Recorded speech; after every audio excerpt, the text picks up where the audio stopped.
โดยសារតែបងប្អូនយើងពិបាកសម្រេចចិត្តថាតើរើសយក Vivo ឬក៏ Xiaomi ដែលប្រភេទពីរហ្នឹងគឺជាប្រភេទ flagship របស់ចិនដូចគ្នាហើយគុណភាពវាគឺសិតតែខ្លាំងដូចគ្នាអញ្ចឹងយើងមកដាក់បន្ទុកវិញដើម្បីឲ្យបងប្អូនយើងស្រួលថាតើ Vivo ឈ្នះឬក៏ Xiaomi ឈ្នះដែលបងប្អូនមានន័យថាចិត្តដែលបងប្អូនប្រើអញ្ចឹងដំបូងឡើយយើងប្រៀបធៀបតាក់ទងពី performance ពេលដែលយើងប្រើបើខ្ញុំសាកប្រើទៅគឺ Xiaomi ឈ្នះប៉ុន្តែមិនឈ្នះខ្លាំងណាស់ទេព្រោះប្រភេទនេះគឺប្រភេទ flagship ដូចគ្នាហើយតាក់ទងនឹងការប្រើប្រាស់គឺ speed វាបើសិនជាឧទាហរណ៍ថា Xiaomi បាន9លើកបន្ទុក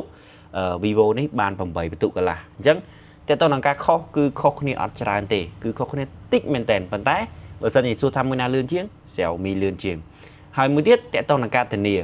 ទី2តាក់ទងការធានាអញ្ចឹងការធានាបងប្អូនដឹងហើយ Xiaomi ធានាចេញពីក្រុមហ៊ុនមានធានាច្បាស់លាស់ចេញពីក្រុមហ៊ុន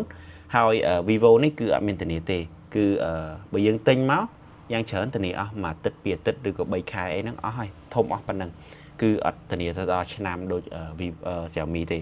ហើយទី3តាក់ទងនឹង version ដូចបងប្អូនដឹងអញ្ចឹង Xiaomi ក៏ជាប់លំដាប់ថ្នាក់និយាយទៅ version ប្រភេទ global ហើយមានក្រុមហ៊ុននាំចូលប្រភេទ global អញ្ចឹងវា version វាល្អជាងនេះព្រោះនេះគឺជាប្រភេទ version ចិនទេហើយឥឡូវចិនហើយនឹង global វាមិនសូវខុសគ្នាប៉ុន្មានទេទី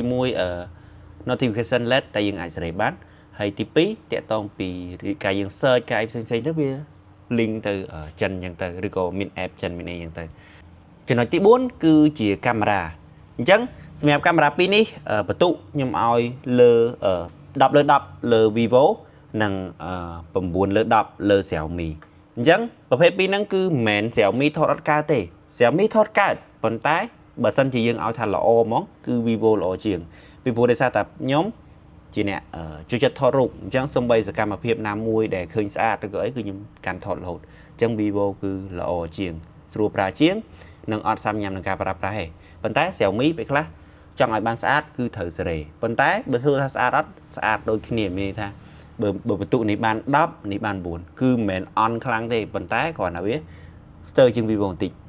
ហើយតាក់ទងមួយទៀតគឺសេវាគឺ base លើទូរស័ព្ទចិនហើយដោយបងប្អូនដឹងគ្រប់គ្នាអញ្ចឹងគឺសេវាទូរស័ព្ទចិនខ្លាំងជាងគេបើសិនជាឧទាហរណ៍ថាផ្ទះហ្នឹងឬក៏បន្ទប់ហ្នឹងអត់មានសេវាឬក៏អី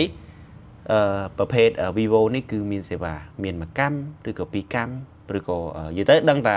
សេវាវាគឺលើសគេហ្មងហើយការប្រើប្រាស់គឺលឿនជាងគេអញ្ចឹងមិនដែរបងប្អូនអរគ្នាបានស្ដាប់ពីចំណុចខ្លាំងចំណុចខ្សោយរៀងខ្លួនហើយអញ្ចឹងតើបងប្អូនសម្រេចចិត្តបានស្រួលនៅតាក់ទងនឹង Vivo ឬក៏ Xiaomi អរគុណច្រើនបាយបាយ